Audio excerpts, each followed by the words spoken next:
బుద్ధ పూర్ణిమ సందర్భంగా ఈరోజు మీ అందరితో పత్రి గారి సేవాదళతో అందరితో కలిసే భాగ్యం మాకు కలిగింది. ఇక్కడ అందరూ సోదరమణులు అందరూ ఒకటిగా, ఒకరు పెద్ద ఒకరు చిన్న అనకుండా అందరూ కలిసిమెలిసి ఎంతో కష్టంగా ఇక్కడ షెడ్లోనే ఉంటూ మీ అపరమైన భక్తిని చాటించుకుంటున్నారు. ఈ కార్యక్రమంలో మీరు మేము పెద్ద చిన్న లేదు, కార్యక్రమానికి అనుకూలంగా మేము పైన కూర్చున్నాము.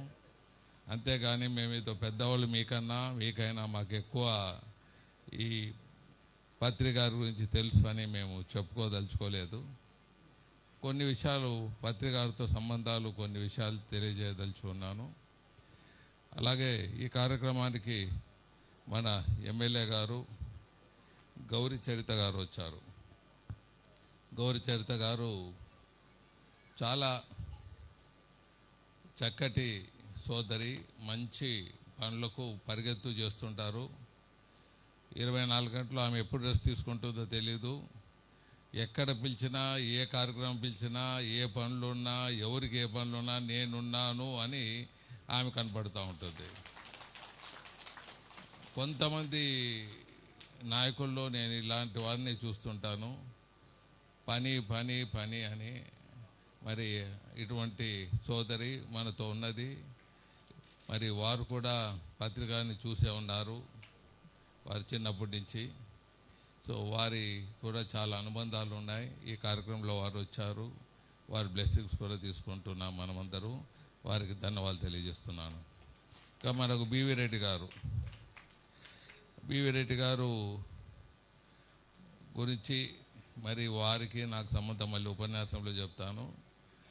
బ్రహ్మర్షిగా ఎప్పుడూ దైవ కార్యక్రమాలు చేస్తూ ఆయన చేసేదే కాక ప్రజలందరినీ, మన ప్రాంతంలో ఉండే ప్రజలందరినీ ఆయన చేసే కార్యక్రమంలో నిమగ్నం చేస్తూ ఎంతో ఖర్చుతో కూడుకున్న పనులు చేస్తూ సేవా కార్యక్రమమే ముందుండి ఆయన ఎంతో పెద్ద మేధావి, ప్రొడ్యూసరు, సినిమా ప్రొడ్యూసరు, హీరో, మరి అన్ని పారిశ్రామికవేత్త, ఒక నాయకుడు, రాజకీయ నాయకుడిగా అన్ని కళలు ఆయనలో ఉన్నాయి బివి రెడ్డి గారిలో. ఇది అదేని కాదు.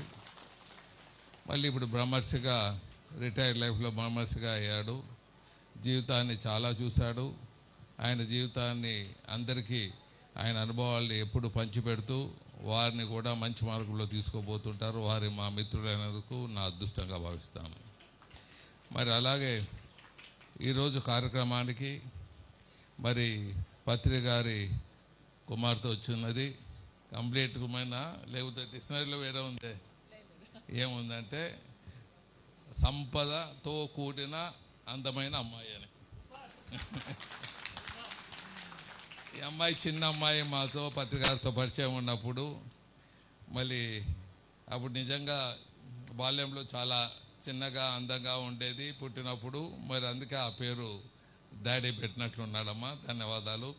ఆమె చిన్నప్పటి నుంచే వాళ్ళ తండ్రి కార్యక్రమంలో పాల్గొంటూ సేవలు చేస్తూ మరి అందరితో కలిసిమెలిసి ఎంత కష్టమైనా ఆమె కార్యక్రమాల్లో పాల్గొంటూ ముందుకు పోతున్నది. ఈ చిన్న వయసులో ఎప్పుడో ఆడుతూ పాడుతూ ఉండే వయసులో కూడా ఈ ధ్యాన మందిరంలో ఇలాంటివి కార్యక్రమంలో నిమగ్నమై మంచి కార్యంలో పాల్గొంటున్నారు. సో పత్రి గారి కుమార్తె కూడా మనందరికీ పత్రిక ఎంత గౌరవమో వాళ్ళ పిల్లలు కూడా మనం అంత గౌరవిస్తాము. ఎందుకంటే వారు ఉండేదే కాకుండా మీరు చూసే ఉంటారు, చాలామంది నాయకులు అంతా మరి వాళ్ళ జనరేషన్ అలా ఉండరు. చాలామంది నాయకులకు, చాలామంది మహాత్మా గాంధీ కుమారులు ఒకరో ఇద్దరు మంచి వాళ్ళు ఉన్నారు, మిగతా వాళ్ళంతా దారి తప్పారు. అలాగే అన్నీ ఎవరిని చూసుకున్నా పెద్ద లీడర్స్ని, పెద్దవారిని, వారి సంతానము సక్రమ మార్గంలో పోతుందంటే చాలా రేర్గా ఉంటుంది. మరి అలాంటి పత్రి గారు వారి కుమార్తెని ఈ ధ్యాన మందిరం కార్యక్రమంలో ఆమెను కూడా పాలు పంచుకునేది ఎట్లా చేస్తారో వారికి ధన్యవాదాలు. ఇక పాండు మా తమ్ముడు, పాండురంగ. నాకు ఇంత ఎక్కువ ఇన్వాల్వ్మెంట్ అవుతాడని నాకు తెలియదు. ఎప్పుడు ఆంజనేయ స్వామి, ఆ స్వామి, ఈ స్వామి చెప్తూనే ఉంటాడు. మరి మా ఇంట్లో మైల్డెస్ట్ మాటలు తక్కువ ఉండి మేమంతా 50 మంది ఫ్యామిలీ మెంబర్స్, దాంట్లో 12 మంది మేము అన్నదమ్ములు ఉండేవాళ్ళము, 24 అక్కచెల్లెళ్ళు ఉండేవాళ్ళము. దాంట్లో మైల్డెస్ట్ ఎప్పుడు నోరు పెద్దగా వినింది లేదు. అలాంటి బాండు ఇలాంటి మంచి కార్యక్రమాలు ఇంత పెద్ద కార్యక్రమం చేస్తానంటే I'm proud of him. So great man. So వారి సత్యమని కూడా మంచిగా ఈ కార్యక్రమాలు చేస్తూ వచ్చిన వాళ్ళందరినీ ఆదరిస్తూ ఉంటుంది. వారికి మరి మనసా వాచా బ్లెస్ చేస్తూ, అలాగే ఆయన చైర్మన్గా ఉన్నారు పాండురంగ. మరి అలాగే మన రెడ్డి గారు, రంగనాథ్ రెడ్డి గారు ఆర్కిటెక్టు, మాకు కూడా కొన్ని భవనాలు ఆయన నిర్మించేది అట్లా డిజైన్ చేసి ఉంటాడు. మరి వారి కుమార్తె వాళ్ళు కూడా ఇన్వాల్వ్ అయ్యారు. వారు కూడా ఎప్పుడు ఇటువంటి మంచి కార్యక్రమాలు చేస్తూ దీనికి ఒక పాండు ఆయన ఒక 2 పిల్లర్స్గా ముందుకు పోతున్నారు. వాళ్ళు అభినందిస్తున్నాను. మంచివారు. ఇటువంటి కార్యక్రమాలు రెడ్డి గారు అంటే రాజపరిపాలన ఉంటుంది. సేవా కార్యక్రమాలు కూడా కొంతమంది ఉంటారు. రెడ్డి గారు, రంగనాథ్ రెడ్డి గారు ఇలాంటి వారు కూడా ఉంటారని మీకు తెలియజేస్తున్నాను. మరి అలాగే మాధవలత గారు నేషనల్ కౌన్సిల్ చైర్మన్గా ఉన్నారు. వారికి కూడా అభినందనలు తెలియజేస్తున్నాను. వాళ్ళు కూడా ఉన్నారు. మరి ఇంకా భాషా గారి పేరు ఎందుకు చెప్తున్నా అంటే అది ఇప్పుడు చెప్తే కదా, పరమేశ్వర్ రెడ్డి గారు మేనేజింగ్ డైరెక్టర్గా ఉన్నారు. వాళ్ళు పాండురంగ, పరమేశ్వర్ రెడ్డి గారు వారు పాండు కలిసి కార్యక్రమాలు చేస్తుంటారు. వారికి సభాముఖంగా ధన్యవాదాలు తెలియజేస్తున్నాను. చాలా చక్కగా మీరు ఈ కార్యక్రమాలు చేస్తున్నందుకు మీకు కృతజ్ఞతలు తెలియజేస్తున్నాను. మరి అలాగే భాషా పేరు ప్రత్యేకంగా ఎందుకు చెప్తున్నానంటే ఒక ముస్లిం అయినా అన్ని కార్యక్రమాలు పెళ్లి చేస్తూ ఉంటాడు. రేరుగా నేను గొప్పగా చెప్పుకుంటుంటా, పెళ్ళిళ్ళు చేస్తాను, షాదఖానాలు కడతాను, చర్చిలు కడతాను, అన్నీ కడుతుంటాను నేను. మరి పెళ్ళిళ్ళు కూడా ప్రతి మే 16th ముస్లింలకు, క్రిస్టియన్లకు, హిందువులకు అందరికీ పెళ్ళిళ్ళు చేస్తుంటాను. నేను గ్రేట్గా సెక్యులర్ అని చెప్పుకుంటున్నాను. నన్ను మించిన సెక్యులర్ అయిన మొహమ్మద్ గారు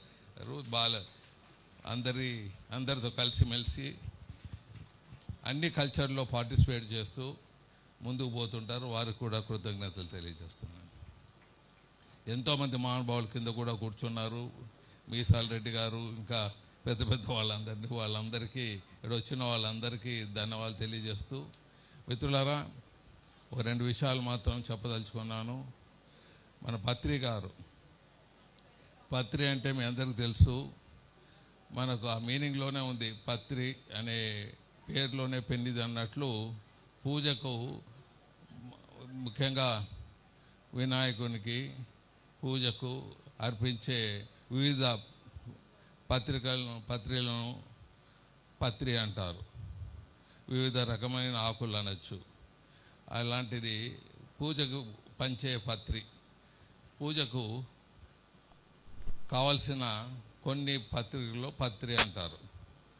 మరి అటువంటి పత్రి పేరుతో అందరికీ పూజ్యుడయ్యాడు పత్రి గారు. ఆయన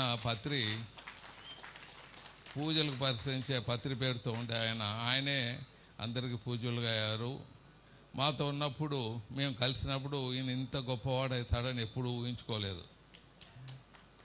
ఆయన ఇంత గొప్పవాడవుతాడని మేము 1988, 87 అనుకుంటారు, 89 కదా, మన బీవిరెడ్డి గారి ఆఫీస్లో మేమంతా, బీవిరెడ్డి గారు, మేము, ఆయన అంతా కొద్దిగా ఆల్మోస్ట్ సమకాలికులం. మరి బీవిరెడ్డి గారి ఆఫీస్కి బీవిరెడ్డి గారు మా దగ్గర పిలుచుకొని మరి ఆయన చాలా అసలు పత్రి అనేది మీరు చూసే ఉంటారు. ఆయన అప్పుడు అలాగే ఉండేవాడు, మాతో కలిసినప్పుడు అలాగే ఉండేవాడు. మళ్ళీ ఆయన పెద్దగా దేశంలోనూ ప్రపంచంలోనూ ఒక పెద్ద పేరుగా పొందిన తర్వాత కూడా అలాగే ఉన్నారు. చాలా అన్యోన్యతగా ఉండేవాడు. ఆయన అంత గొప్పవాడైతే నేను ఊహించుకోలేదు. అంటే ఇంత పేరు ఆయన సాధిస్తాడని నేను కల్లో కూడా ఊహించలేదు. అయినా పత్రి గారికి ఆయన డ్రీమ్ ప్రాజెక్టు పిరమిడ్ బీవిరెడ్డి గారి సొంత స్థలంలో కట్టే దాంట్లో ఆయన ముందుకు పోయారు బీవిరెడ్డి గారు. దానిలో నేను కూడా ఒక దాన్ని ఏమంటారు ఒక చిన్న పార్టిసిపేషన్ నా ద్వారా ఫైనాన్స్ ఆయన ఏం చెప్పాడో అది చిన్న అమౌంట్లు అప్పుడు. ఇప్పుడు లెక్కేస్తే చాలా తక్కువ అమౌంట్, ఒక రోజులో ఒక నిమిషంలో ఖర్చు అయ్యేంత డబ్బులు అప్పుడు. అటువంటి డబ్బులతో ఆ పిరమిడ్ కట్టడం జరిగింది బీవిరెడ్డి గారు. ఆయన నాకు అవకాశం ఇచ్చినందు గారికి పత్రి గారి కన్నా బీవిరెడ్డి గారికి నేను రుణపడి ఉంటాడు. ఎందుకంటే బీవిరెడ్డి పత్రి గారికి రుణం తీర్చుకునే దాంట్లో పత్రి రుణం తీర్చుకునే దాంట్లో బీవిరెడ్డి గారు ముందుకు వస్తే ఆ బీవిరెడ్డి గారు నన్ను పార్టిసిపేట్ చేసేదానికి నాకు బీవిరెడ్డి గారు అవకాశం కల్పించినందుకు నేను బీవిరెడ్డి గారికి రుణపడి ఉన్నాను. ఇది ఎందుకంటే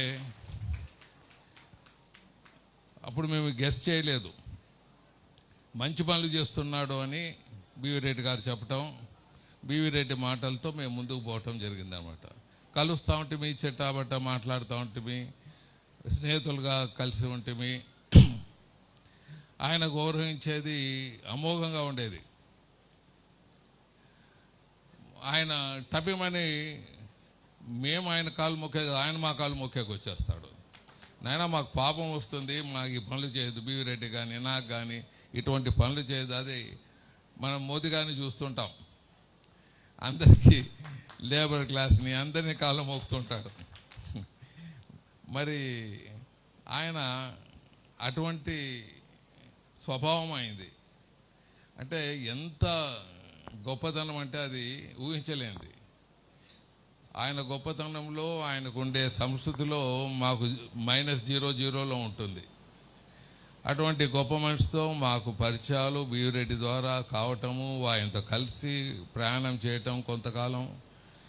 మరి ఆయన కట్టిన మొట్టమొదటి పిరమిడ్లో మేము కూడా భాగస్వాములు కావటం, మరి ఇదంతా మా అదృష్టంగా, మరి ఆయనతో సమకాలంగా ఉన్నందుకు మేము కూడా ఒక అదృష్టంగా భావిస్తామని మీకు తెలియజేస్తున్నాం. కొన్ని వందల కోట్లు మనం డొనేషన్లు ఇచ్చిండొచ్చు, కానీ కొంత అమౌంట్తోనే పెద్ద తృప్తి చెందటం అనేది మా అదృష్టం. మిగతా దాంట్లోకి ఎంత ఇచ్చినా అది ఇచ్చినారా అనేది కూడా చాలామందికి గుర్తుండదు. బీవిరెడ్డి కార్యక్రమం చేసినందుకు బీవిరెడ్డిని ఎప్పుడు మనం తలుస్తూనే ఉంటాం, మీ స్థలం ఇచ్చి ఈ కార్యక్రమం శ్రీకారం చుట్టినందుకు. అలాగే పిరమిడ్ అనేది ధ్యానం. స్వామి గారు పరిచయం కాకముందు మా అమ్మ మాకు నేర్పించేది ధ్యానం. మా పెద్దనాయన వాళ్ళంతా యోగాలు లేవు, సూర్య నమస్కారాలు, పొద్దున్న లేసేది కర్ర సామూహం అంతా నేర్పించేవాళ్ళు. మా అమ్మ ధ్యానం నేర్పించేది చిన్నప్పటి నుంచి. ఆమె ధ్యానంలో పోయేది. ఆమె ఎక్కడ కూర్చుంటే ఎక్కడ ఆమెకు స్ట్రెయిన్ అయినా లేకపోతే ఆమెకి ఏమైనా హెల్త్ బాగాలేకున్నా ధ్యానంలో వెళ్ళిపోయేసేసి డ్రీమ్లో వెళ్ళిపోయేసేవాళ్ళు ఆమె. అలాంటి ధ్యానం మాకు కూడా అభ్యసించింది. అది మాకు పిరమిడ్ స్వామిగా మన పత్రికను చూసేదే మాకు ఇంకా ఎక్కువ దాని మీద అవగాహన కలిగింది. ధ్యానము పిరమిడ్ స్టైల్లో కట్టచ్చు, డూమ్ స్టైల్లో కట్టచ్చు, డిఫరెంట్ స్టైల్లో కట్టచ్చు. ధ్యానం అనేది ఆయన ఒక పిరమిడ్ ఒక ఇలాగనే ఉండాలా, ఇలాగే మనం ధ్యానం చేసుకోవాలా అనేది నేర్పలేదు. ధ్యానానికి ఇంపార్టెన్స్ ఇచ్చాడు పత్రి గారు. ఆ ధ్యానంతో మనం ఎన్నో సమస్యలు పరిష్కరించుకోవచ్చు. మనోవేదన అన్ని జబ్బుల కన్నా పెద్దది. మనోవేదన మనకు ఏ జబ్బు కూడా మనోవేదన ఉండే వాళ్ళకు అది పెద్ద జబ్బు అనమాట. ఆ మనోవేదన మనకు పోగొట్టాలంటే మనకు ధ్యానం తప్ప వేరే ఏది లేదు ఈ ప్రపంచంలో. మనోవేదానికి మందు లేదు, మనోవేదానికి మందు ఒకటే ధ్యానం. డబ్బులు ఉండేవానికి వేదన ఉంటుంది, డబ్బులు లేనివానికి వేదన ఉంటుంది, బిచ్చగానికి ఉంటుంది, కోటేశ్వరానికి ఉంటుంది. అందరికీ వేదన అనేది డిఫరెంట్గా ఉంటుంది. ఆ వేదన పరిష్కారమే మనకు మనోవేదన పరిష్కారమే ధ్యానం అని మీకు తెలియజేస్తున్నాను. ఆ ధ్యానంలో మనం ఊపిరి తీసుకోవటం, బిగబెట్టడం, ఆక్సిజన్ ఇంప్రూవ్ చేసుకోవటం, మన ఆరోగ్యం పెంచుకోవటం, మనకు వేవ్స్, మనకు ధ్యాన మందిరంలో ఒక విధమైన వేవ్స్ మనలో ప్రవేశించటం, ఇవన్నీ జరుగుతున్న సత్యమని మీ అందరికీ తెలియజేస్తున్నాను. సో పత్రి గారు మా ప్రాంతం నుంచి మొట్టమొదట పిరమిడ్ చేసి ప్రపంచవ్యాప్తంగా చెందినందుకు మేము అన్నదా ఎప్పుడూ మర్చిపోలేము. మాకు ఈరోజు ఈ అవకాశం ఇచ్చి మీతో పంచుకునే ధ్యానం మాకు చేశారు. ఆయనతో కలిసి కొన్ని ప్రయాణం చేయటం, కొన్ని కార్యక్రమాల్లో పెద్ద పెద్ద కార్యక్రమాల్లో పార్టిసిపేట్ చేయటం జరిగింది. ఈరోజు 3 రాష్ట్రాల నుంచి మీరు రావటం, మీ అందరితో కలిసి ప్రయాణం చేయటం మా అదృష్టంగా భావిస్తున్నాము.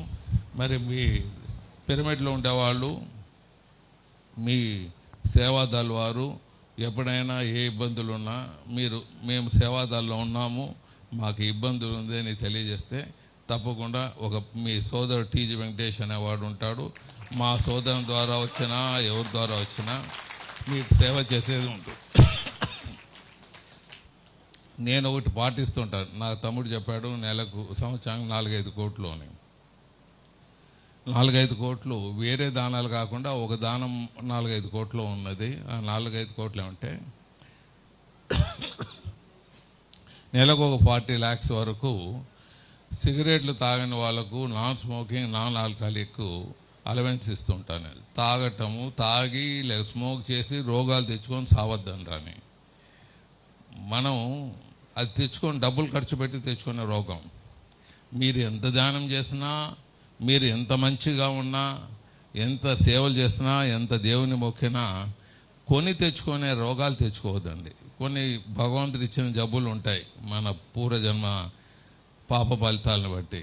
మళ్ళీ మనం ఎందుకు తెచ్చుకుంటారు రోగాలని మాతో పనిచేసే ఉద్యోగస్తులకు నెలకు 1500 తరఫున ఒక 3000 మందికి సిగరెట్ జీతాలు కాకుండా సిగరెట్లు తాగిన వారికి మా అమ్మ పేరుతో ఆ సిగరెట్ తాగిన వాళ్లకు అది నెలకు 1500 లెక్క 3000 మందికి 40-45 లక్షలు అలా ప్రతి నెల ఇస్తున్నాను. లాస్ట్ 18-20 yearsగా ఈ కార్యక్రమం చేస్తున్నాను.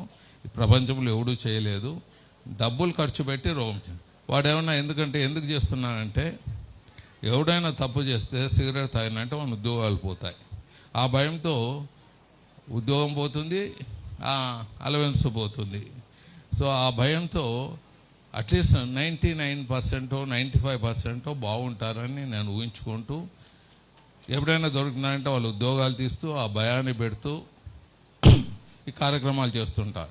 మీ అందరికీ చెప్పేది ఏమంటే, ధ్యానం ఒక ముఖ్య విధి.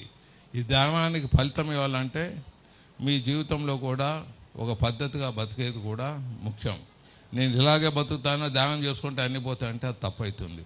ధ్యానం చేస్తూ స్వామి గారు చెప్పినట్లు, పత్రి గారు చెప్పినట్లు మంచి కార్యక్రమం, మంచి సేవలు చేస్తూ, మంచి హృదయంతో ఉండి మంచి పనులు చేస్తూ, మీరు మంచి అభ్యాసాలు చేసుకుంటూ, మంచి పనులు చేసుకుంటూ, మీ శరీరాన్ని కూడా మంచిగా పెట్టుకుంటే జీవితం సుఖంగా కొన్నేళ్ళు బతికేదానికి ఉంటుందని తెలియజేస్తూ సెలవు తీసుకుంటున్నా. ధన్యవాదాలు.